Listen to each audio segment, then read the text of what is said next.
again, if those companies treat you like you have to work overtime in order to, they make you feel guilty for it. They make you feel guilty for going home and spending time with your family. You don't need to be there. It's just that simple. Mind game. They would do that. Mind game. You don't need to be there. Happened to me so time. You know, I wasn't actually as formal on the game industry crunch until, like, honestly, DC and Knight actually brought it to me. And that's when I was like, to learn more about it. And it exposed me to a world that I didn't even know about. And it was like right underneath my nose because all this stuff is happening. So I did some reading on it, and it really kind of bothered me because, you know, I'm thinking, first of all, I never do like when a person or workers or laborers are working their butt off and they're not being taken care of.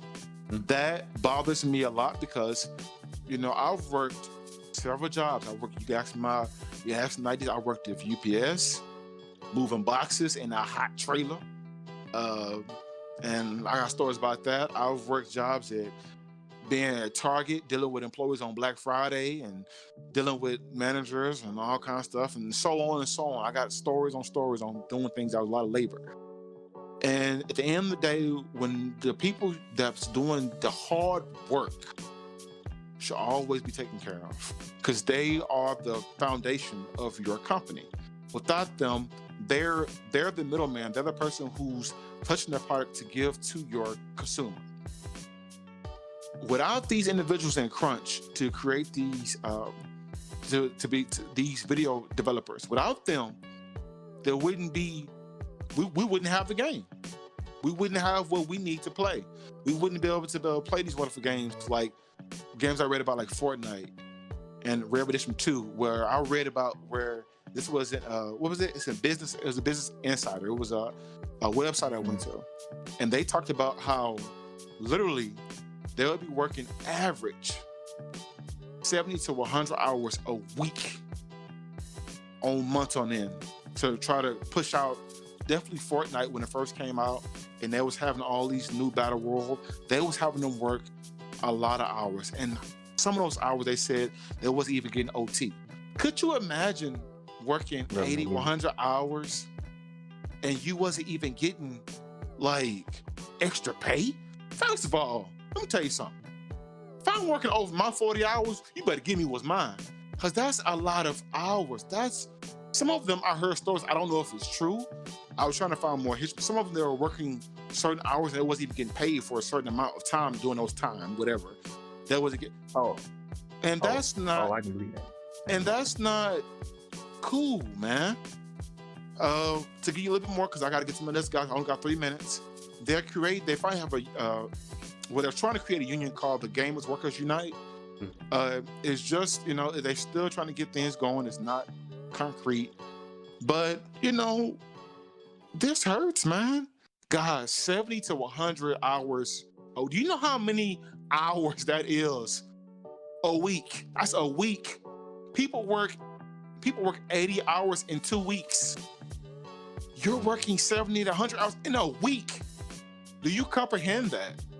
And then you're not even getting paid for it?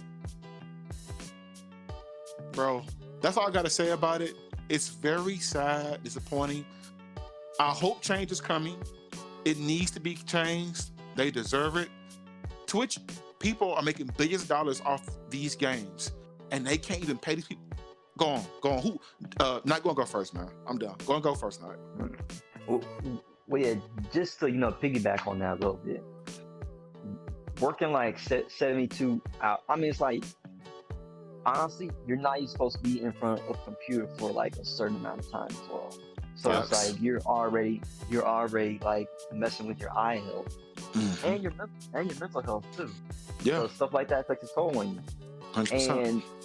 And it's like, even I've worked, like even when I'm working, and it's like I hear some of my employees over here saying like, "Oh man, snap, I done already clocked out." And I was like, "Well then, bro, go ahead and get up out of here, man.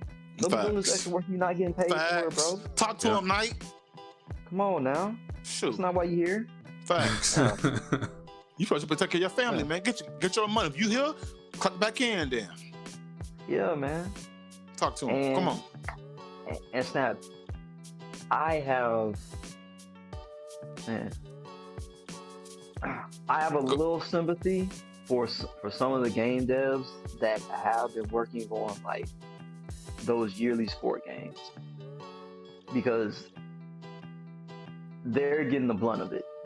Like from articles that I've read, where game devs have talked about having to like pretty much go to sleep in the same building, like have like a little air mattress over by their computer.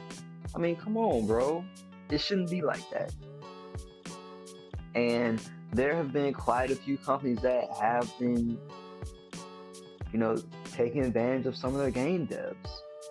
Well, most of them. I mean, even CD Projekt Red has been doing some stuff like that when they were working on The Witcher.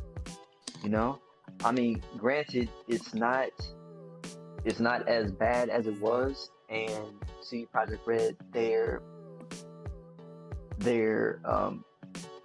working things out to where things are a lot more effective for their employees. I mean, Snap, they're even having it to where they're paying their employees overtime pay, and they're trying to make sure that they don't have them working so many hours, so many overtime hours per week. And that's okay. It's like, yeah, and it's like, yeah, that's great. And I don't necessarily know the ins and outs of how things work in Poland and whatnot, but hearing something like that, that just, we're definitely going to see the results of that when Cyberpunk 2077 does come. DC, how you feel, brother? So I'm gonna take a different perspective on this. Okay. Just because, yes, working that much overtime and not getting paid or not getting compensation or benefits 100% sucks. But this is not something that's just in the gaming industry. This is something that's in the tech industry. This is something that's in IT. This is something that's in business. This is not a new thing for companies to do, to overwork their employees and 100%. not compensate them for it.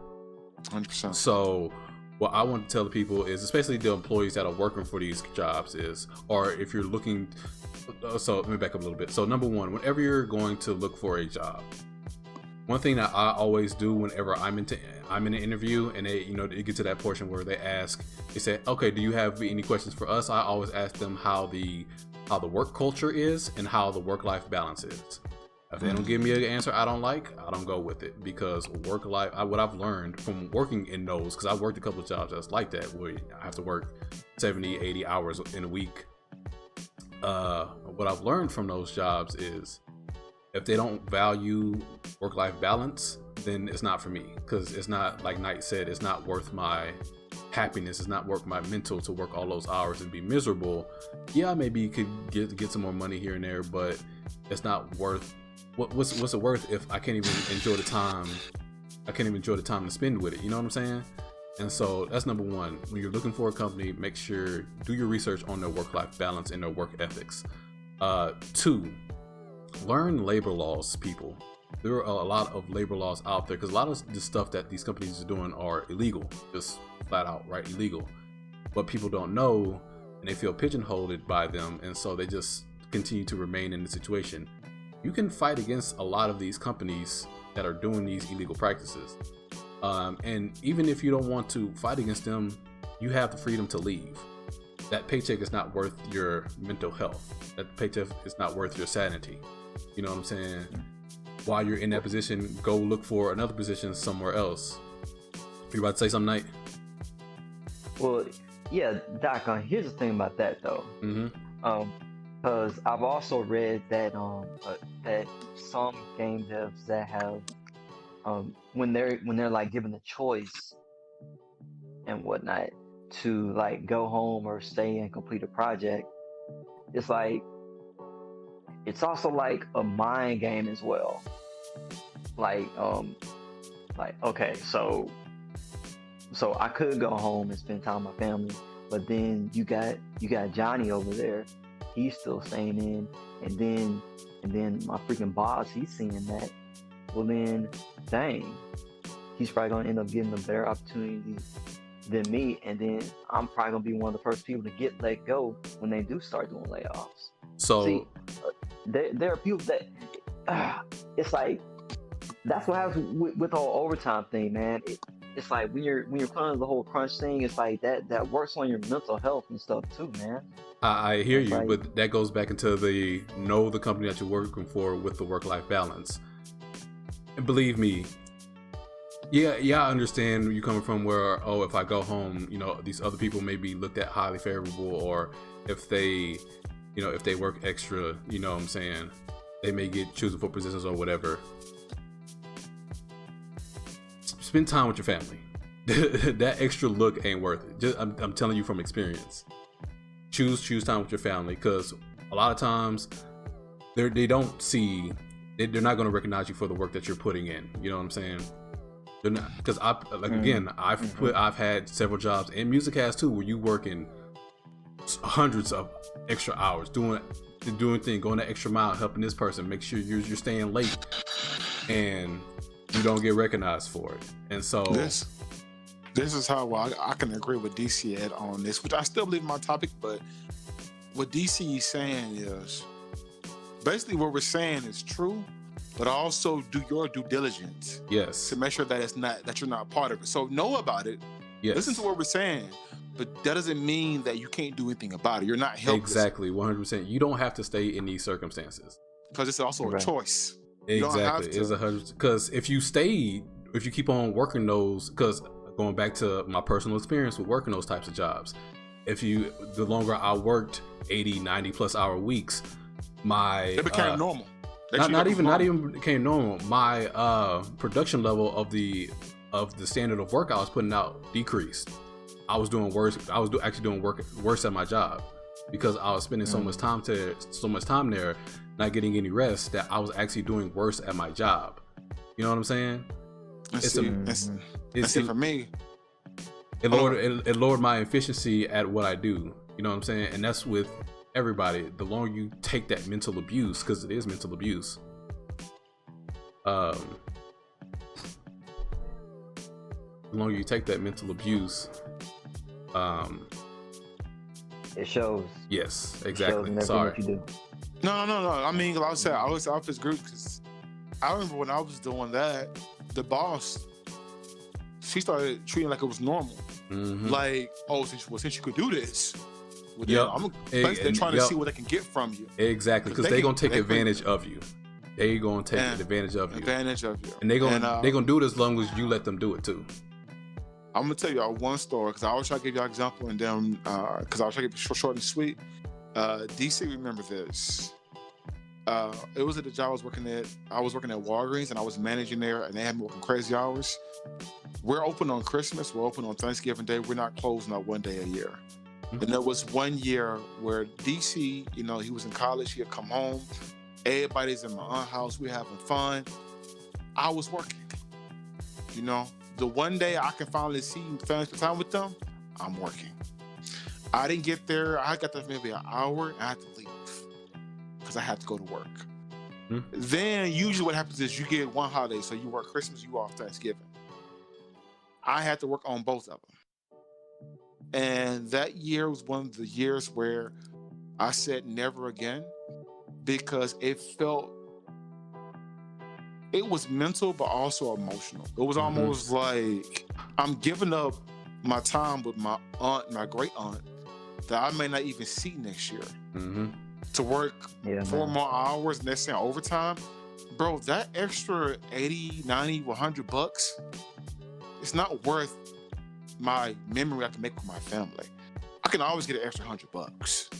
But that time, that year, I can never get that back. As much as I can think about that right now, I can never get them holidays back. And I still got my cousins, I still got my family, but what I'm trying to tell you is how miserable would I have felt if it would have happened. And I said, I put his job over what I knew was right. So What we're saying to you all is the crunch behavior is not right. What me and Knight is saying that we don't agree with it, and what DC is saying, but make sure before you even get into this, find out about the company. Matter of fact, you can even ask around. You can ask one of the employees if you can't, if it's possible. Hey guys, how are you all hours here? How many hours do you work here? You know, do you work weekends? What time are you off? Know what you're getting into. Don't waste your time on people who don't care about you. Yep. Now you are a number, and that's fine, but that don't mean you should not be taken care of. Yes, because again, if those companies treat you like you have to work overtime in order to, they make you feel guilty for it. They make you feel guilty for going home and spending time with your family. You don't need to be there. It's just that simple. Mind game. They would do that. Mind game. You don't need to be there. Happened to me so time. I was a young kid. I didn't. 20, 21, 23, I didn't know. They would tell me stuff like, well, we really appreciate it because we know we really depend on you. Or here's the one thing they told me one time. They said, you know what? We have a great opportunity for you. And we want to see what you be willing to do it. A great opportunity. So my mind said, you trying to move me up. Cool. Nope. But with that, though, you got to work on Black Friday and Thanksgiving. This will give you a great opportunity to be able to run this so it can look good on your resume for the opportunity for this position. How long? Time out. So that's the same thing I've been doing. It's like basically they're trying to make you, they're trying to manipulate you. That's the best word to say. 100%. Manipulate you. Trying to tell you what they want to tell you that sounds good. And it's true to what they're saying, but their intentions is not what they say. So, but that's what we have for this topic, guys. We actually go ahead, DC. Knight. Go ahead, Knight. That's you. I'm sorry. Sam. Another thing that I want to add to this, if you guys want to get like further in depth into the topic of crunch, you can check out this book called Significant Zero, where the writer of Spec Ops: The Line and Star Wars Battlefront 2, Walt Williams, he shares his experience dealing with crunch. Hey everyone, if you're enjoying this video, please be sure to leave a comment, hit the subscribe button and the notification bell to be notified and updated on any future videos. And until the next time, stay safe and be blessed.